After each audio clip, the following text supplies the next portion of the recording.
Hello, I'm so happy I got a hold of you. Welcome back to another exciting episode of Lucious Showcase. I am Lucious T, and welcome to episode 2 of the Backlog. This week we're taking a look at a game that's the 4th installment and final installment in a well-beloved series. For about a year, then they made a spin-off. Anyways, let's check it out.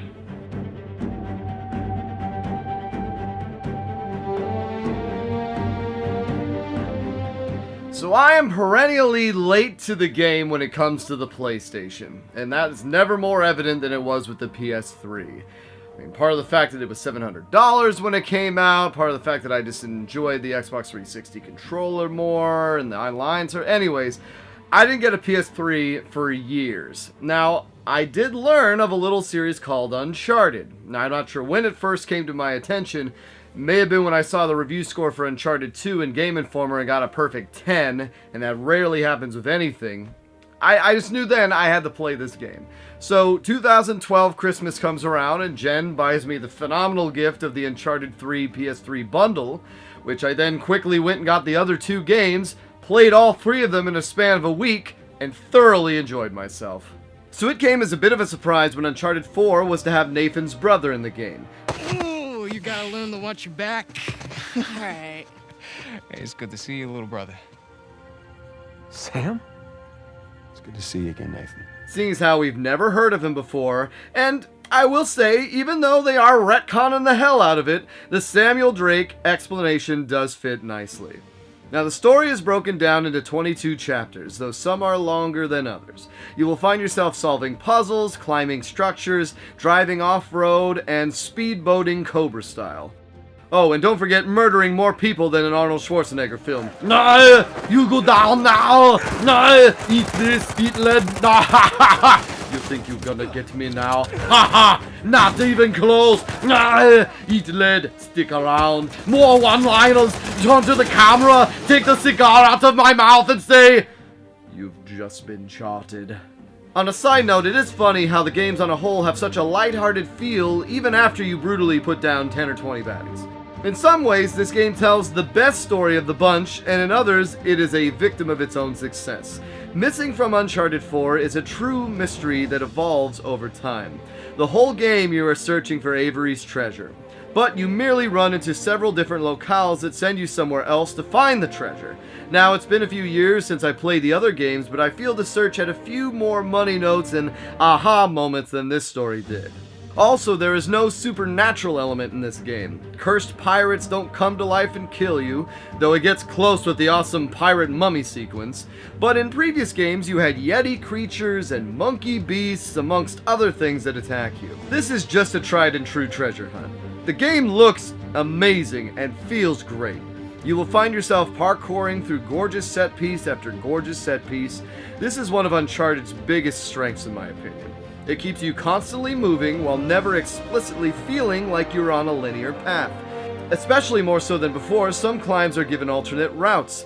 Though don't be fooled, there is only one right way to go. And if you can't figure it out after a few minutes, the game will tell you where to go. And if you think you know the right way to go, even if you do, sometimes you will end up killing yourself. Now, where the game gets a little too tried and true is the gameplay formula. You'll have sections where it's climb to point A, have firefight, continue to point B, firefight, solve puzzle, firefight, climb to point C, cutscene, firefight, start next chapter, etc., etc. And after 4 installments, the game does a good job of keeping it fresh until the formula rears its head around, I'd say, chapter 8. You start off with a flash forward to a late game scene, then get transported to a series of flashbacks that establishes Sam Drake and the treasure hunt you're about to start, and why you've never heard of it since, how Sam dies, and that Nathan has retired and become a normie. There's even a hilarious Crash Bandicoot Easter egg. Well done, Naughty Dog. Well done. Now, when I think of an Uncharted game, I think of moments. Moments like the train scene. Moments like the El Dorado Bridge falling apart as you run to escape it. And damn, are there some amazing feats in this game. The clock tower descent, the motorcycle car chase, really the car chase scene in general, and the exploding mummy escape are all huge highlights.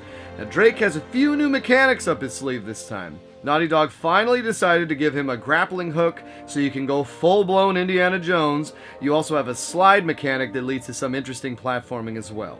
Now the villains this time are the Drake's former ally Rafe, who's probably the series' best villain to date. He is a silver spoon rich boy that is obsessed with making his own name in the treasure hunting business and resents Nathan for his success. And Nadine, a paramilitary badass with arms bigger than Drake's head.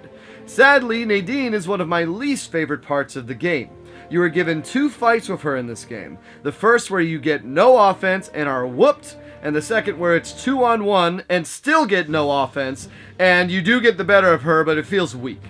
Then she is clearly betrayed by Rafe, but Rafe allows her to keep her gun so she can then betray him and locks you both in a burning death trap and disappears. Given that it looks like she is a main character in Lost Legacy, maybe they knew they were building to that, but I just wish I got to put a more satisfying beatdown on her after she was untouchable in both of her earlier fights. There are still glaring tropes of someone is lying, and somehow the bad guy is always showing up right as you find the next clue, and still manages to stumble across the right path, even though it seems impossible you would get there, let alone 40 nameless thugs. You have the forearms and hand dexterity of a god, after all. And now, time for some Lucious metrics. Series fatigue. I'd say it's stable. Now, cover-based mechanics paired with climbing, high action, and a little puzzle solving is starting to wane thin. However, I only felt fatigued a few times. Is it time sensitive? I'd say it's timeless.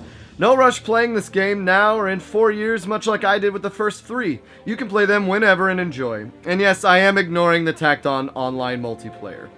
Controls. Very fluid. It has that great Uncharted feel where you do feel like you can hop from ledge to ledge unfazed. I also appreciated they eschewed the typical injured player trope and gave Nathan limited climbing when he was injured without making him walk through molasses. Replay. One and done. Uncharted games are all about spectacle and solving the mystery. You can play it again, but I'm fine with just doing it once. Storytelling. It's clever. It's maybe too clever. Now this is a tricky one. Personally, I thought the game was trying to recapture a little too much Last of Us vibe and lost some of the charm it usually has. A lot of Uncharted 4 is about focusing on what really matters in life and how much Nathan has grown over the previous 4 games. The treasure hunt feels inconsequential. You go through so many false finishes that by the time you find it, you don't even care. There's nothing wrong with that, but a much different thematic choice from the other games. Still, Uncharted is a popcorn movie at its best. The voice acting is incredible, the mechanics are fun, and if this is indeed Nathan Drake's last ride, he went out in style. With all that in mind, guys, I give this my Lucious T rating of Beat It. And there you have it. Well, that's it for this week. I hope you enjoyed today's episode. Let me know what your thoughts on the Uncharted series is. Do you enjoy the game as far as it being a linear platformer, or do you think it's a little bit too ho-hum, over cinematic, whatnot? Should I pick up Lost Legacy and do that sooner rather than later? Because that is on the backlog too, as are a lot of other games. So, it's been so nice getting a hold of you. Take care.